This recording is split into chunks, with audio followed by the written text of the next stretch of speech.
Welcome, everyone. Stop. No music. Welcome to episode... I'm tight now. Welcome to episode 58 of the I Guess Our Two Cents Show podcast. What do you mean, I guess? Shut up. It's my show now. Okay. On this week's episode, we didn't watch a movie again because there's more pressing things going on in our lives. Game of Thrones, of course. So this will be episode 2 of season 8 that we will review. Obviously, spoilers. There's really no other way to review this. We're going to chat about it. Yeah. Yeah, all right. So let's just jump into it, and let me jump on you, Chris. Yes. I'm going to just read a quick Wikipedia summary here. It is the episode that takes place entirely in Winterfell and is dedicated to the build-up before the battle between the living and the dead. Essentially, all the characters sort of have their final humane moments before what seems to be an inevitable demise sets in on them. It's a good word, mere humane. Yeah, humane. Yeah, human. Because I was going to use that word today, but you stole it, of course. Yeah, I'm going to need you to call these words before the podcast. Okay, that's fine. I'm going to need you to call them. Okay, just go ahead. Let's just get right to it. Brienne, nice person. Lovely lady. She seems nice. I mean, she looks like the teacher that just, like... Changes your life. Yeah, she gets you, like... Changes your life. If you're, like, a C student, she'll bump you up to, like, a B minus. Yeah, but not because you're trash, but because you worked hard to get it, Chris. Okay, why are you throwing a lot? No. I'm going to make that clear to you. Brienne don't take no shit. She ain't about that. Shut up, let's go. Moving on. Yeah, so obviously that was the big moment of the night. Relax, man. Let's not go straight into specifics right now. I'll start it off. Back up. Anyway. Okay, I guess we're deviating from what was a 2-minute intro. Down. Go ahead. Calm down. I have notes here, Chris, and I plan on talking about my notes. I don't know about you your scatterbrain approach. That's fine. Go ahead. So anyway, I'm going to call this episode the last humane episode. Wow. It's crazy. Before shite hits the fan? That's like, we just said that. No, you did not say those exact words. Look, I'm the one that has to be, like, in distance with my mic. Yes. So I'm already... Because you're loud as hell. All right. Go ahead. Last humane episode of Game of Thrones before stuff hits the fan. Right. Now, as soon as the episode ended, I had a feeling that... That's crazy. We're not talking about the end of the episode? Could you relax and let me talk? Go ahead. As soon as the episode ended, I feel like some people are going to feel mixed about this episode. Sure. And it's those simpletons that just need action all the time. Why do we do this? Why do you constantly do this every time we review a thing? I don't care. Why are we talking about what other people reviewed this episode as? I'm asking you. It's the simpletons of the world that annoy me. I'm asking you. Unless you're a simpleton, this is not part of the equation. Anyway, I'm an advanced person. Okay. What a way to describe yourself. You're advanced. Okay, dog. Anyway. Celtics in 5. But nope. Anyway. Bucks in 6. I liked this episode a lot. Well, thank you for your complex... Advanced thoughts. Yeah, advanced thoughts. There it is. There it is. Nah, I was a big fan of this. You've always been the cornerstone of depth in this show. Without you, we'd be just a 2-minute Game of Thrones podcast. Is good. It is. On the scale of bad to good, it's good. I think we can all agree on that. Just take it. So Brienne gets knighted. Can we get general thoughts first? Shut up. I don't want to talk general thoughts. I want to talk specifics. I'm a specific kind of guy, Chris. Okay, so did you think Brienne was the star of this week? No. I just think that would have been a wrong answer. There is no answer. There's literally 18 people. There is. Who's the star? Jamie's the star of this week. Let's be blunt. Jamie's the star, huh? Yeah. Jamie, huh? Jamie Lannister. No hand having ass. For me, yeah, Brienne still wants that. Hold on a second. No, she doesn't. The anchoring moment in the show, in this episode rather, is when Jamie. Yes, and I was going to bring up Jamie as well, but you intruding on me. Oh, sorry. You stepping on my shit. She gets knighted, right? And that's, for me, a lot of people saw that as the end of Brienne's arc, and I agreed. Obviously, it's the full circle that we've expected, right? Also, for me, though, it's the end of Jamie's arc. Because he finally sort of reaches his well, we can say probably best moment in the show, right? I mean, he's had tidbits here and there, but I think here he has that moment of he's given up his sort of Lannister Not lineage. ego or whatever you want to call it, and it's just him. So Jamie, and I think Jamie reaches his end, as I was saying before. I think it's a pivotal moment for him in his completion of his character to finally, although he has gifted, I think, Brienne, things before and has provided her with, favors and whatnot. I think this is the ultimate thing because this is the gift, or this is the gift that she's wanted all her life, right? She's been not looked upon as a knight, no matter how accomplished she was, no matter how powerful she was. And so I think the fact that Jamie bestows this honor upon her brings his arc to a close, right? Which is fitting, right? I think it's fitting that this isn't going to be some stupid Jamie kills Cersei type of arc. It's not going to be like that, and I don't expect it to be like that. So I think this is the moment that we're going to remember as Jamie's final sort of hurrah, right? So it's shared between them. I liked it. It was shot beautifully well, especially with everybody else around him. So I thought that for me was the anchoring scene that most people probably took as the anchoring scene from that episode. Well, it's debatable. Sure, but sure. I mean, talking about this scene, I don't know. I still think Jamie's gonna have that one scene. I don't think he's gonna die next week. I think he will have one more scene with Cersei though. I mean, I don't know. It depends on what's happening with the Night King. But the Night King, and he gangs. Yeah, or he gangs to King's Landing. King's Landing. If that's the case, game over. Well, yeah, and that's fine. I'm with that. Right. But I do think that it was like his arc kind of closing, because then everything after this is just like an epilogue of his story, kind of. Yeah. The Brienne scene, very top notch, with a smile on her face, man. Yeah. And I think she's been like one of the most consistent characters in the show. Yeah, I mean, she's sort of stayed true to her code. Yeah. For I think the longest possibly of any of in the a characters. show filled with like twists and morally conflicted people. She's been that constant. Yeah, so she deserves it. I know. Absolutely. And Agreed. I couldn't see anyone. I mean, it's kind of fitting because the Jamie's doing this for her, right? And then because I don't know. I just feel like Jamie's the only one that kind of appreciated her. Yeah. Even though people might say Sansa. Yeah. But I think Jamie from the beginning kind of knew what kind of person she was. So I do think the showrunners, David and Don, they made a good decision there. And I'm telling you, I thought it was just it's this kind of, I think, helps Brienne, I guess, in confidence in the battle. It could help her. Yeah. Yeah, I mean, for me, it sticks her into the memories for the fans. I think that. Oh yeah, moment, I mean, I guess we're going two different routes here. Yeah, I mean, you can see it plot wise how that's going to impact, and I think there's definitely going to be an influence, and I think it's going to be an influence in her sacrificing herself because she sees herself as a knight now. Stop it! Well, this is. You just want to win the pool. This is not anything to do with the pool. I feel like this is the natural progression. She feels now more than ever responsible to oblige, to protect the people, right? Winterfell. Yeah. So I think she will definitely. I think if she goes out, and I do think it's a high chance, she goes out protecting or trying to save someone. I think that makes sense, not only for herself, but the fact that she has now been given this knighthood.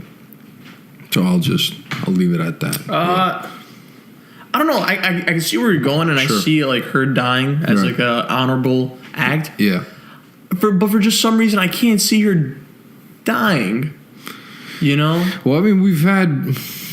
I mean, I saw Ned die. I don't. That's true. I mean, I can see anyone dying. All shit's off the table now. That's true. Yeah, everyone's on the rack. I mean, the only person I see dying, first and foremost, is Grey Worm. Someone's in the front. Oh, they're done. He's getting wrecked. They're done. Like all these side characters who are fighting, your Theons and Greyjoys. Yeah, your Theons and your Greyjoys. Your Greyjoys and Grey Worms of the world are done. Okay. So, well, you know what? I'm glad that you brought Theon up because. Go ahead.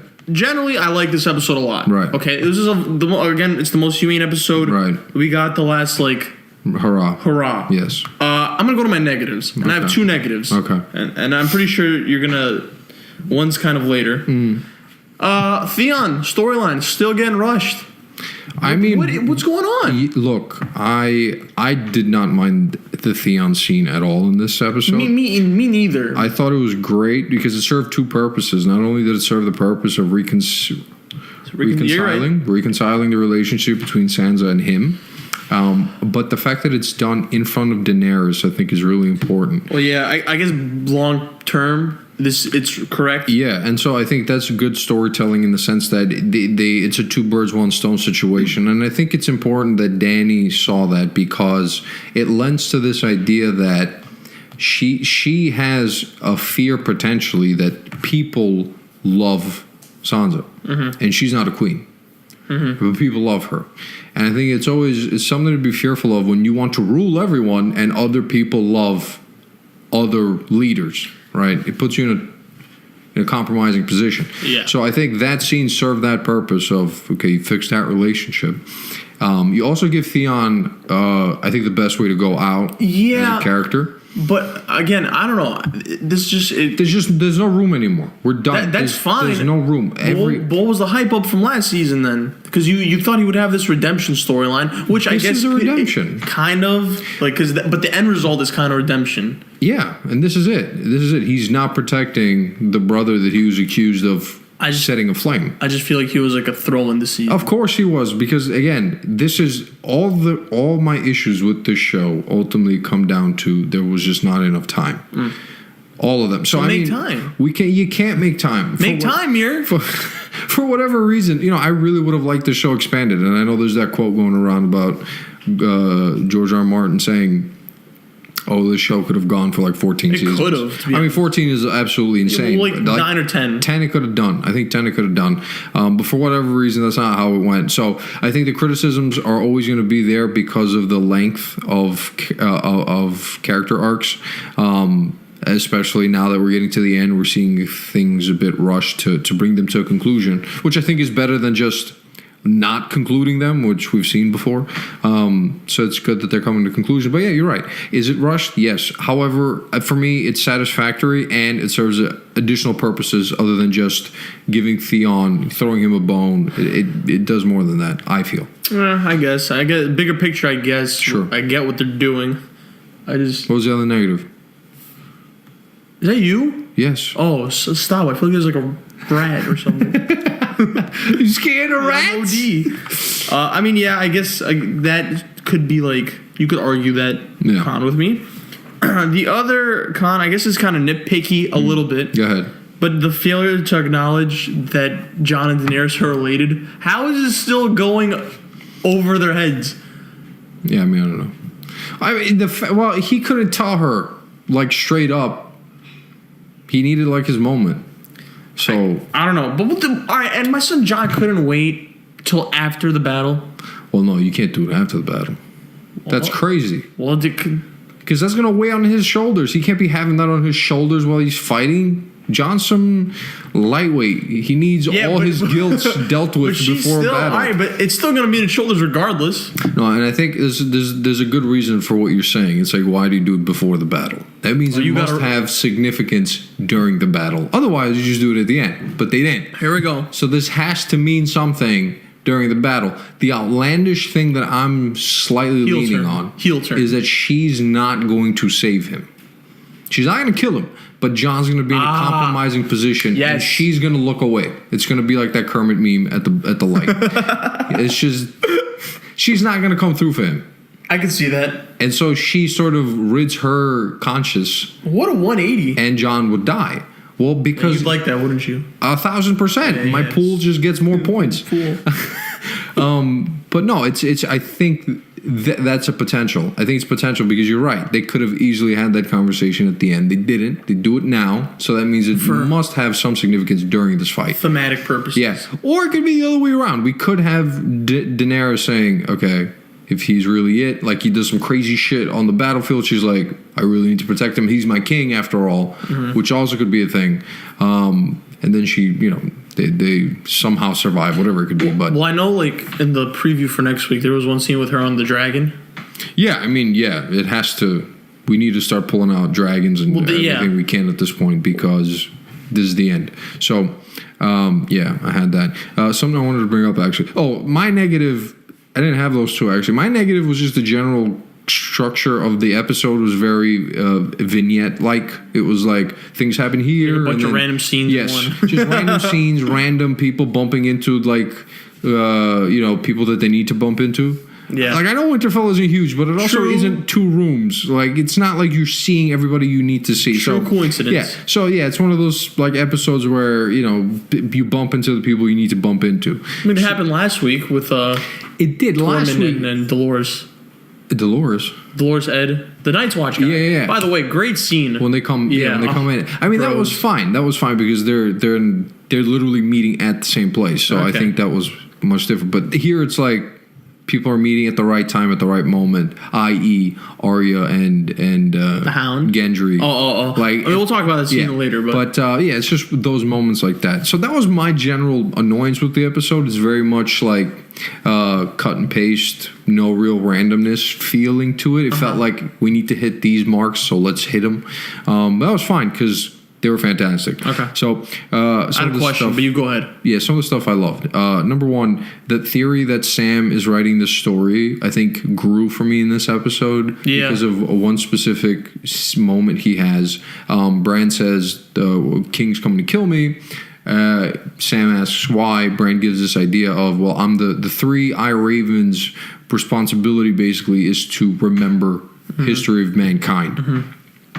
And then Sam has that little soliloquy about how that's what makes us different from animals. Is the idea. It's just the fact that we can recall who we were, what we did, cultures and stuff like that. So that for me just lays that foundation for him being the one to write the history of this saga, right? It makes sense that he's the one because he recognizes the importance of keeping track of things and the fact that he always wanted to be a maester, and there's that clever scene he has at the Citadel where that Grand Maester has that shitty title and he says you need to come up with something a little bit more poetic, right?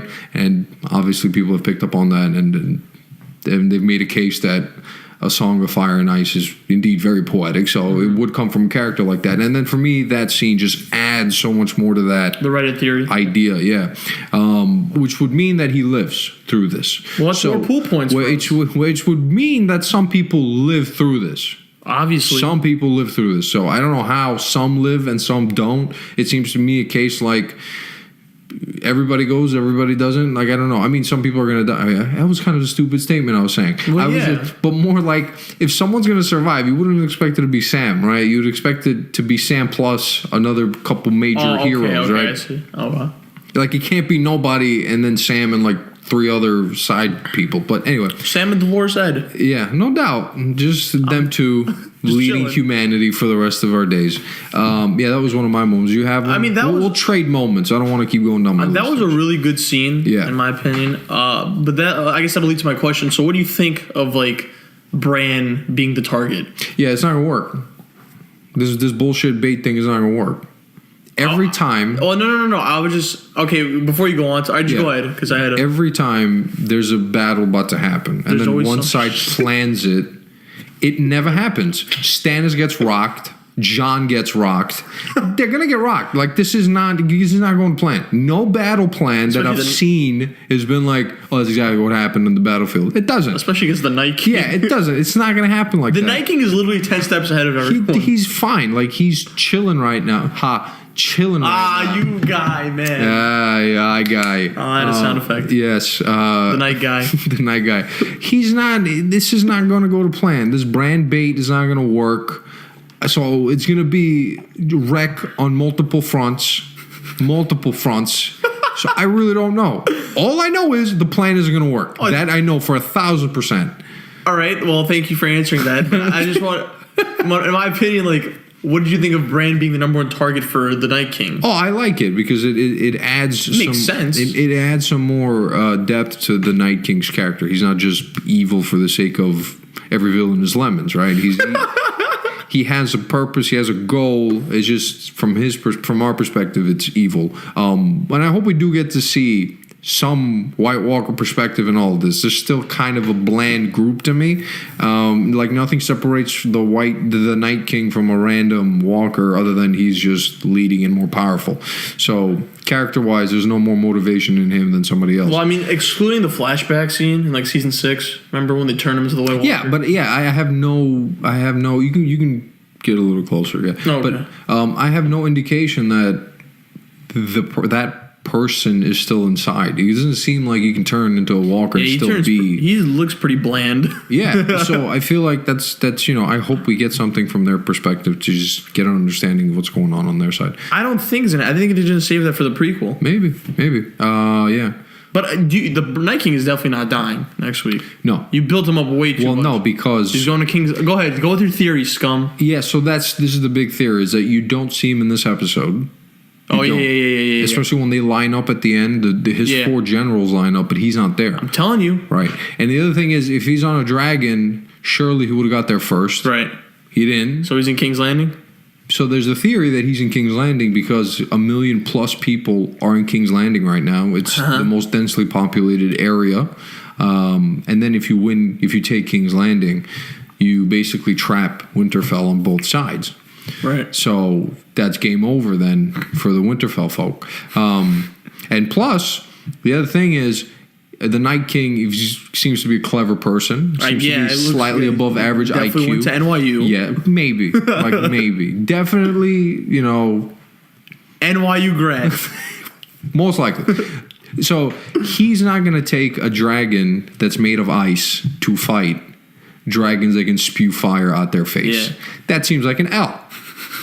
The Night King doesn't look like he takes L's easily. Night King is not taking an L at all this series. I don't think so. Might be 4, might be a sweep. Who knows? But Night King in 4. No, but yeah, it definitely doesn't seem like a situation where he would just straight up try to take on 2 dragons with his dragon, because he seems overpowered, right? Right. Even if he kills one of them, surely they'll destroy one of his or whatever the case is. But yeah, it wouldn't make sense for him to be at that battle, right? And especially considering this is only episode 3. I don't think the finale, is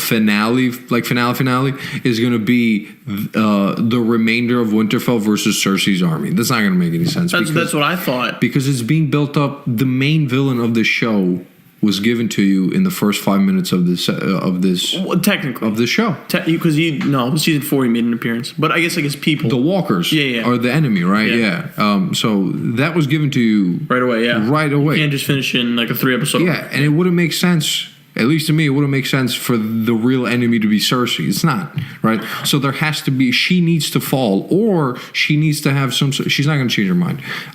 She's not going to what? She's not going to change her mind and be like, oh, now we're going to go fight at Winterfell. So she's going to lose probably. If this theory makes a lot of sense to me, she's going to lose at his hands. Well, you're a smart guy. It seems like a smart theory. Well, no, I'm terrible at predicting like this show shit. I've been off about this show constantly, so who knows? I don't know. But yeah, that's potentially what might happen. That was the big theory from the week. Okay, I see that happening. Yeah. Yeah, I can't, because like it's such a fall from like the anxiety they've built up to them fighting the walkers will not match them fighting Cersei. It won't. That was my fear, because I know that they filmed 2 battles this season. One was at the Winterfell, and which was predicted, and then one was at King's Landing. I'm like, okay, so the ending will be the remains of Winterfell versus the Golden Company. That doesn't make sense to me, because that's so random. Like the Golden Company is faceless. Why would that be the thing we leave on? It wouldn't make sense to me. Cersei's the human villain? Yeah. I don't know why I said it like that. Yeah, I don't think so. I don't think so. I think... So is there a possibility she might turn into a White Walker? Yes. There's a very high chance. I mean, I'm guessing so. What else is she going to turn into? I mean, he's going there to basically get people to turn. That's why he's going. And who's going to stop him? There's nobody protecting that shit. No, John already got problems. Yeah, not with Daenerys. They got problems. Yeah, so there's no one going to be there. There's so much shit that might happen, yo. I mean, yeah, it's wreck. I mean, I don't want to watch this episode. I'm gonna tell you right now. Let's just skip it. I don't want to watch it because I'm in a cozy spot in my Game of Thrones watching thing right now, where like everything is nice. Like people are nice. Nobody's waiting to like stab each other in the face. So I'm good right now. They could end the show like Sunday night. It could have ended, right? That was actually the series finale. Yeah. Go. Everyone just happy. cooling. Everybody chilling. There's no White Walker. They turn around. Happy days ahead. But obviously, that's not going to be the case. That's not at all. Not only will we slaughter half the cast, Avengers are getting slaughtered on the other side of the aisle. All right. It's going to be a massacre weekend. Of course it is. But all right, let's... Now, did you have any other moments to stand out? What do you think of the Daenerys? All right, Daenerys Sansa scene. Well, no. Exclude that. Scratch. Okay. Just Daenerys in general. Yeah, 180, she was very annoying in this episode. This is the one episode where I'm like, okay, you need to show shut some your face. character flexibility and growth. Dude, it was reverse character development. Like, I don't like her anymore. It's just she refuses to grow as a character, and maybe that's her character. I mean, there's people like that. So that could be it, but that needs to serve a grander purpose. Perhaps that becomes her downfall if it is great writing. If not, it's a bit odd. She she's herself all the time, and she refuses to acknowledge that she can maybe change a little bit. She's a little stubborn. She's extremely stubborn all the time, man. Like, the only person who clearly can get to her is Jorah. Goat, by the way. Not even, by the way. Well, he's due a moment now because he just got the Valerian sword. But didn't they have a convo where they kind of cut off? Who? Daenerys and Jorah? Yeah, somebody comes in, I think.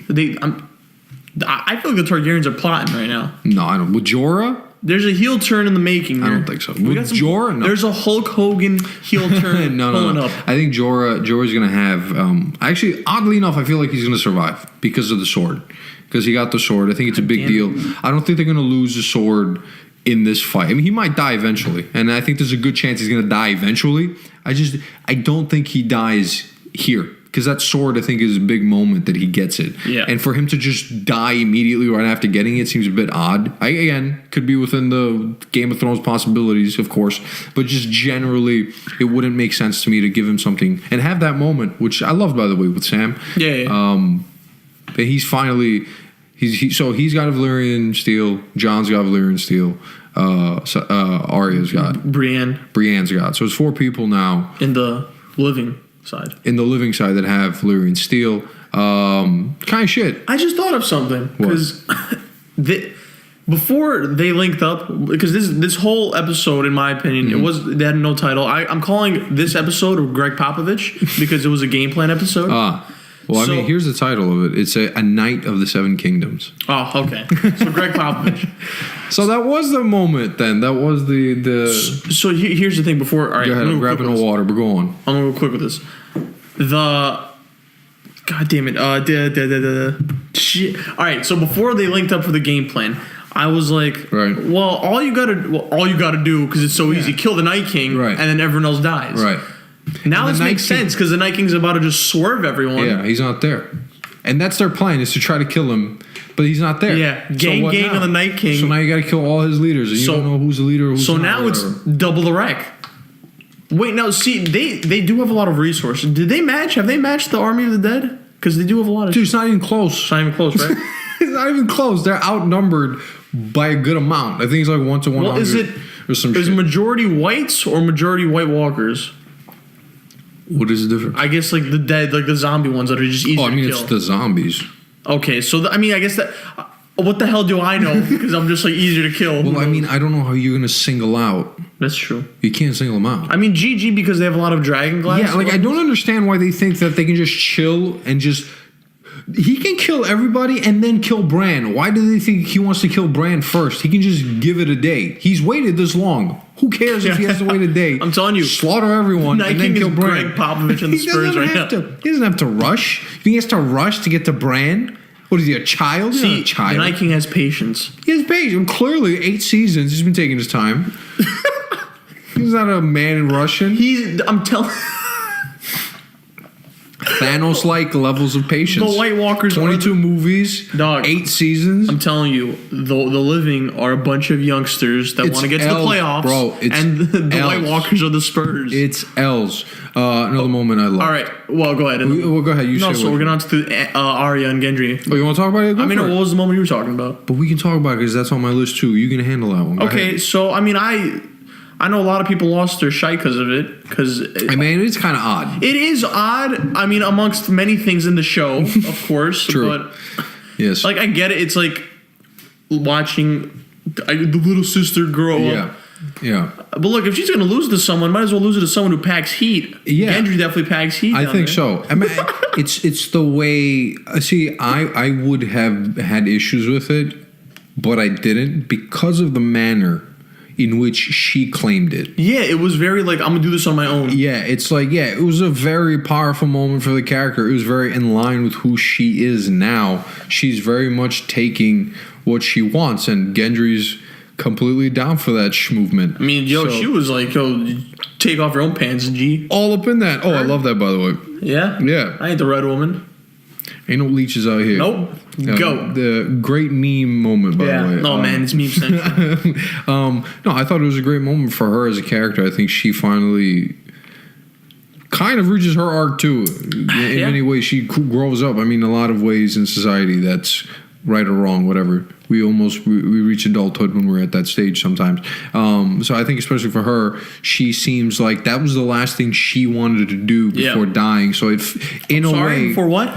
Before dying, she thinks she's gonna die. Well, everyone thinks they're gonna die. Right? Yeah, exactly. Yeah, everyone thinks the crypt is mad safe and all that. Yeah. So I mean, this is sort of her checklist, and that was on the checklist of things I need to do before I die. And so in a way, she feels more complete than she was before.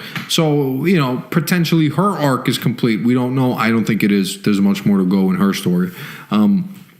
But yeah, I thought it was well done. Apparently, the directors gave her all the sort of freedom to decide how much she wanted. To the actress, Maisie wanted a show and all that, so it was completely up to her. It was cool. I like that directors kind of give their and I think the Sophie Turner had a lot of fun with it on Instagram. Of course, she did. Yeah, I mean it's nice because I think they're so far into the show as the same cast.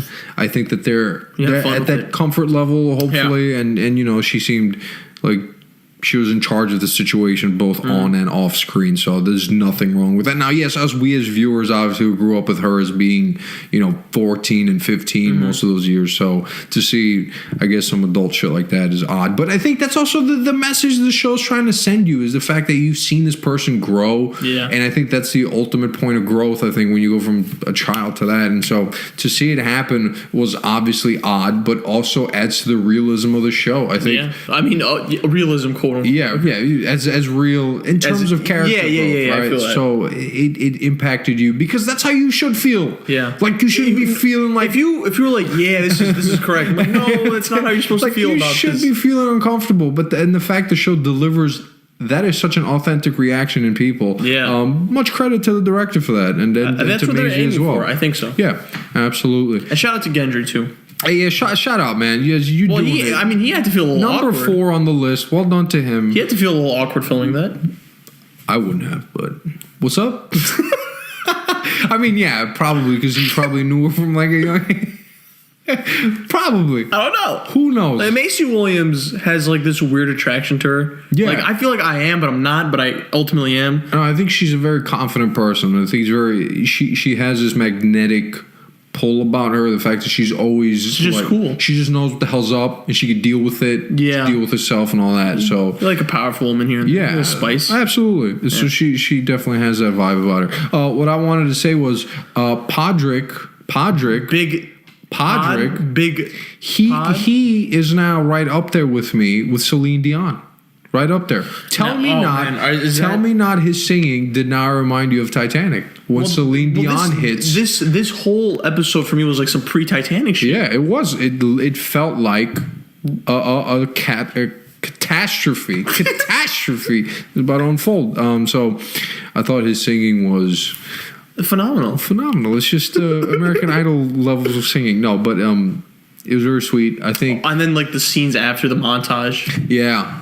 I mean, just a lot of realism of the characters doing everyday things. Like you have them sitting around a fire. Yeah. You have shout out Tormund, by the way. Tormund talking about shots with Brienne. Talking about Giant's breast milk. I mean, that's what's up. I mean, this is what Nights Before Battles are for. Yeah, bro. Just talking about F around with the bros. Yeah. All my breasts. As you await your fate. Yeah, I mean, that whole little sequence I thought was fantastic. It brought such an emotional heft to the episode, and I think John has a similar one where he's narrating a couple scenes as well, where I think they're getting ready for battle. So yeah, good stuff on that part. I think those two scenes add some great sort of emotional heft, and it was very well directed. You have any last scenes you want to talk about? What? Do you have any other scenes you want to talk about? No, and then my final point was Donde está Night King, but we went over that, so... Oh, all right, last one. What do you think of Brandon Jamie? Oh, yeah, I thought Brandon... Yeah, right on character. I think he's not going to be mad. He's not going to be mad because he's on a different plane at peace. Of thinking. Yeah, where he's... I mean, it's funny that he tells him, he's like, I wouldn't be here if it wasn't for you, basically. And neither would you. And neither would he. So it was like he has this philosophy of... Fate, I guess. Of fate, and things have to happen in this order in order for people to be at this point, which is interesting. And I think part of that conversation is Jamie says something along the lines of, after what happens, and he says, well, how do you know there's going to be an after, which is very telling, I think. And there's also, to counteract that a bit, Tyrion has a line where he says, I do think we're going to make it, and he laughs a little bit, but part of me thinks he believes it, which is odd because now we're getting both lines. Both lines were said that no, we're not making it, and yes, we are making it. Bran can't see the future, can he? No. Okay. He can't see the future. He could see what's happening in other people's and in the past. Yeah, but he can't see the future. No. Huh. Yeah. Kind of crazy. So that was the episode. I don't know if you have anything, but no, solid episode in my opinion. I really liked it. I really, really liked it. It's I liked it. I really, really liked it. As if that first one didn't get the point across. I mean, next week is just balls to the wall. I was so nervous during this episode because I'm constantly... It's too peaceful. I'm constantly waiting for something to go wrong. Yeah. Constantly. Yeah. I'm like, okay, sheesh, all right. Oh, sheesh. And then cheese, Rick. This whole episode is cheese, Rick. I literally felt like Morty the entire time. Yeah, it's just Morty. Morty, I forgot his last name. Is it Sanchez? Smith, dog. It's Smith. What am I saying? It's Rick Sanchez, right? Morty Smith. Yeah, it's literally Morty Smith for an hour. I'm like, something has to go wrong. It was great, man. I'm glad they gave us these last moments. Yeah, and I think they're going to live with the fans for such a long time. So I really enjoyed it. Very homey feel to the episode. Yeah. Oddly enough, I really wish we would have got this season in the winter. I'm going to say that. I wish we would have got it in January, February. I would have liked that. It felt cold it would have, I don't know, yeah, it would have sort of felt right. Yeah. Like watching that episode, for example, and then heading out in 20-degree weather. I'm going to add it to that realism a little bit, but no. Here we are, finally hit 70s, thank God. Next week. Oh, jeez, guys, you're going to get... So next week... So Little Movie comes out. An indie movie, right? An indie movie. Low key. Yeah. It made some waves around film festivals. It's in limited release, right? Limited release, 5 theaters in New York City. Hey, look, it was very difficult for us to find tickets. I'm going to tell you what.